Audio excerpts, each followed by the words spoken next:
যখন আমি ধর্ম সম্পর্কে শিখতে শুরু করলাম এবং কলেজ পড়া অবস্থায় ইসলাম সম্পর্কে আগ্রহী হতে লাগলাম, তখন অনেকগুলো পথ খোলা পেয়েছিলাম।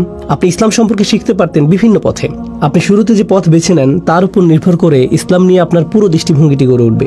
আর যেখানে আমি ইসলাম সম্পর্কে শিখতে শুরু করি সেই নিউ ইয়র্ক শহর ছিল এক্ষেত্রে অদ্ভুত এক জায়গা। কোন মসজিদে আপনি যান তার উপর নির্ভর করবে ইসলামের কোন রূপটির সাথে আপনি পরিচিত হবেন। আর আমি খুবই উৎসাহী ছিলাম যে কোনো জায়গা থেকে যতটুকু সম্ভব জ্ঞান অর্জন করার ক্ষেত্রে। আর আমার স্বভাব হলো যখন আমি কোনো কিছুর মধ্যে ঢুকে যাই তখন নিজেকে সেই জিনিসটির মধ্যে সম্পূর্ণরূপে সমর্পণ করে দিই। আমি ইসলাম শিখেছি একটি দল থেকে, তারপর আরেকটি, তারপর আরেকটি, তারপর আরেকটি, একজন স্কলার, তারপর আরেকজন, তারপর আরেকজন, নিজেকে সম্পূর্ণরূপে সমর্পণ করে দিয়েছি সত্যিকার অর্থে সেই দলটির দৃষ্টিভঙ্গি বোঝার জন্য। অবশেষে আমি একটি বিষয়ের উপর এসে হোঁচট খেলাম। আমি বুঝতে পারলাম যে আমার ভিতরে কিছু একটা সম্পূর্ণ বদলে গেছে। এটা ঘটেছিল এক রমজান মাসে, দিনের পথে আসার প্রথম দিকে, যখন আমি আরবি ভাষা তেমন কিছুই জানতাম না। আমি একটা প্রোগ্রামে অংশগ্রহণ করি। যখন আমার প্রথম কোরআন শিক্ষক ডক্টর আব্দুস সামি পুরো কোরআনকে আলোচনা করেছিলেন অনুবাদের মাধ্যমে। আর যখন তিনি অনুবাদের মাধ্যমে আলোচনা করছিলেন আর প্রত্যেক আয়াতের সারসংক্ষেপ কথোপকথনের মাধ্যমে উপস্থাপন করছিলেন, তখনই প্রথমবারের মতো আমি অনুভব করলাম যে আমি গ্রন্থ হিসেবে কোরআনের সাথে একত্র হতে পারছি। এর আগ পর্যন্ত আমি কোরআন পড়ার চেষ্টা করেছি অনুবাদ সহকারে। পড়ার সময় আমার কাছে মনে হয়েছে যে আমি খুব সহজে এটি থেকে বিচ্ছিন্ন হয়ে যাচ্ছিলাম। আমি খুব সহজে এর অনেক বক্তব্য সম্পর্কে কনফিউশনে পড়ে যাচ্ছিলাম। যদি আপনি ইসলামের মধ্যকার একটি বিষয় অধ্যয়ন করতে চান, আপনি একজন স্কলারকে জিজ্ঞেস করতে পারেন, একটি আর্টিকেল অথবা একটি বই পড়তে পারেন।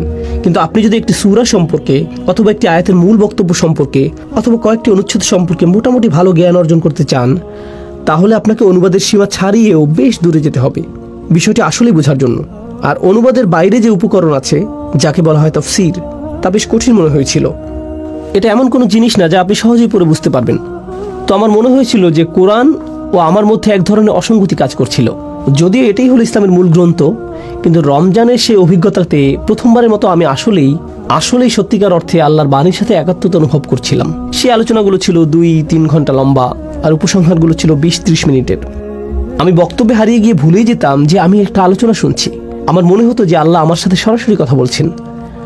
আর এটা এতটাই প্রবল অভিজ্ঞতা ছিল যে সেই লেকচার সিরিজের শেষে আমি আমার শিক্ষকের কাছে গেলাম। তিনি জানতেন না আমি কে ছিলাম। আমি তার কাছে গিয়ে বললাম, আপনি যা করছেন আমিও তাই করতে চাই।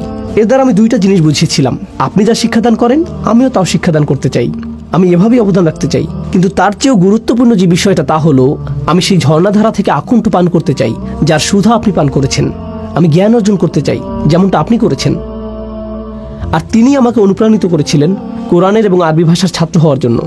আর সেই তখন থেকে শুরু হলো একটি স্নোবলের মতো বড় হতে থাকে, যা ছিল আমার কল্পনার বাইরে, যে কোরআন সম্পর্কে শিখতে চাইছিল। আর কিছু কিছু বিষয় যা আমি পরিবার, বন্ধুবান্ধবকে শেখাচ্ছিলাম। হয়তো কোথাও 2-1টা খুতবা দিয়েছিলাম। এরপরে করলাম পডকাস্ট, যা মিলিয়নের উপর ডাউনলোড হয়েছিল। এরপর সারা পৃথিবী থেকে আলোচনার জন্য দাওয়াত আসতে থাকলো। বিভিন্ন জায়গা থেকে উল্লেখযোগ্য সব স্কলারদের কাছ থেকে শিক্ষার অভূতপূর্ব সুযোগ এসে গেল। আর এখন 1 দশকেরও বেশি সময় ধরে বাইয়ের ইনস্টিটিউট আপনাদের সাথে আছে। তো আলহামদুলিল্লাহ, জিনিসগুলো সেখান থেকে ঘটতে থাকে। কিন্তু এই সব কিছুই শুরু হয় সেই রমজানের কোরআন ক্লাসের অভিজ্ঞতা থেকে। আর সেটাই আমাকে আজকের আলোচনার বিষয়বস্তু নির্ধারণে অনুপ্রাণিত করেছে। এই আলোচনাটি হলো 62তম সূরা জুমার প্রথম অংশ নিয়ে। আমার অধ্যয়নের সময় যখন আমি এই কয়েকটি আয়াত অধ্যয়ন করেছি, এগুলো আমাকে বিশেষভাবে প্রভাবিত করেছিল। কারণ আমার মনে হয়েছিল যেন এই আয়াতগুলো কোরআনের পথে এবং ইসলামের পথে আমার নিজের যাত্রারই সারসংক্ষেপ। আমি যেভাবে নিজের ভিতর পরিবর্তন অনুভব করেছি আর যেভাবে আমার জীবনের বাহ্যিক দিকের পরিবর্তন এসেছে, সেটা ছিল একটা প্রক্রিয়ার অংশ। আর পরিবর্তনের সেই প্রক্রিয়াটি আসলে খুব চমৎকারভাবে বর্ণিত হয়েছে সূরা জুমার এই শুরুর আয়াতগুলোতে। আর আপনাদের সাথে এটা শেয়ার করাই আজকে আমার উদ্দেশ্য। আমি শুধুমাত্র লেকচার দিয়ে যেতে আগ্রহী নই।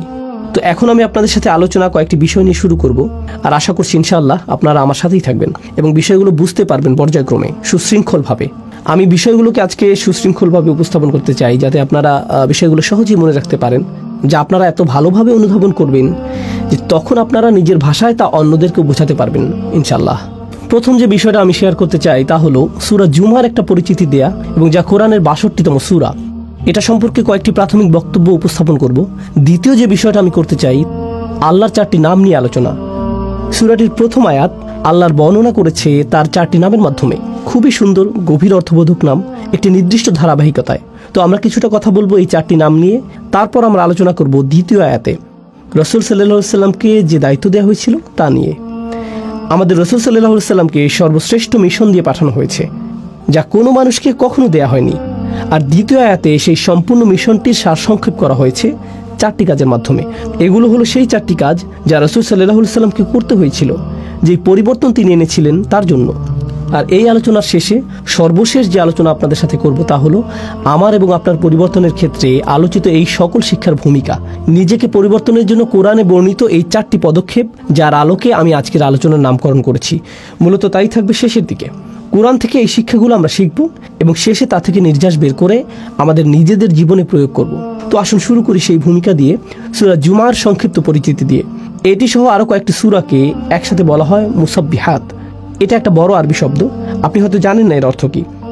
আসলে মুসাব্বিহাত হলো সেই সূরাগুলো যা আল্লাহর পারফেকশন বর্ণনা করে।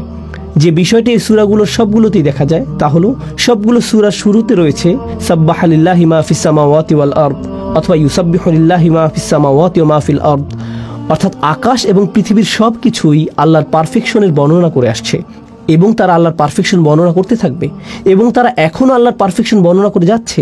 এই ঘোষণা এসেছে এই কয়েকটি মাদানী সূরা শুরুতে, যার একটি হলো সূরা জুমা। কিন্তু লক্ষণীয় অন্য একটি বিষয় হলো এই সবগুলো সূরাই আকাশ এবং পৃথিবীকে তুলনা করেছে মদিনার মুসলমানদের সাথে।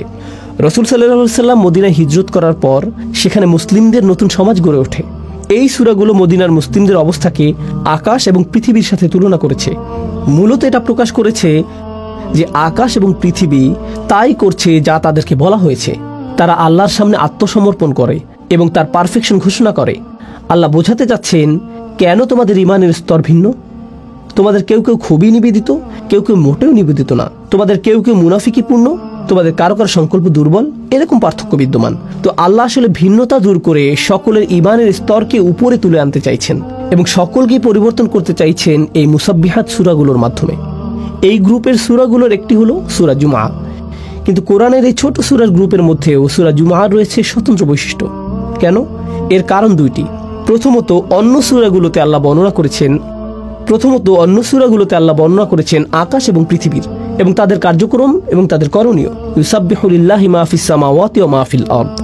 আর যেহেতু আকাশ এবং পৃথিবী তাই করে যা তাদের করা উচিত, তাই বিশ্বাসীদেরকে সমালোচনা করা হয়েছে যে তাহলে তোমরা কেন তা করো না যা তোমাদের করা উচিত। লিমা তাকুলুনা মা লা তাফআলুন, তোমরা এমন কথা কেন বলো যা তোমরা করো না।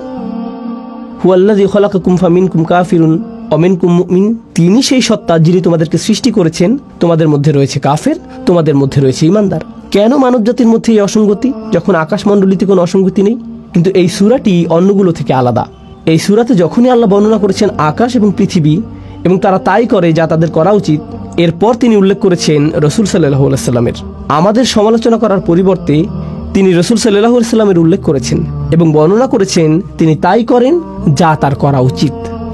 আকাশমণ্ডলী যেমন আল্লাহর ঐশী নির্দেশ অনুযায়ী চলে, রাসূল সাল্লাল্লাহু আলাইহি সাল্লাম নিজেও আল্লাহর ঐশী নির্দেশ মেনে চলেছেন। আকাশ, পৃথিবী এবং রাসূল সাল্লাল্লাহু আলাইহি সাল্লামের কাজের মধ্যে সংগতি বিদ্যমান ছিল। এই দিক থেকে এই সূরাটি অন্য সূরাগুলো থেকে চমৎকারভাবে আলাদা। এর পাশাপাশি আল্লাহর 2টি নাম উল্লেখের পরিবর্তে এই সূরাটিতে 4টি নামের উল্লেখ করা হয়েছে। এটা আমরা জানবো আলোচনার দ্বিতীয় অংশে।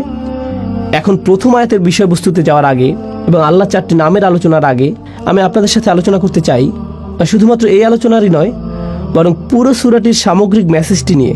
মূলত এর মেসেজটি হলো পরিবর্তন। আর এটি বোঝার জন্য আপনাকে বুঝতে হবে কোরআনের বহুল ব্যবহৃত একটি উপমা এবং দৃষ্টান্ত।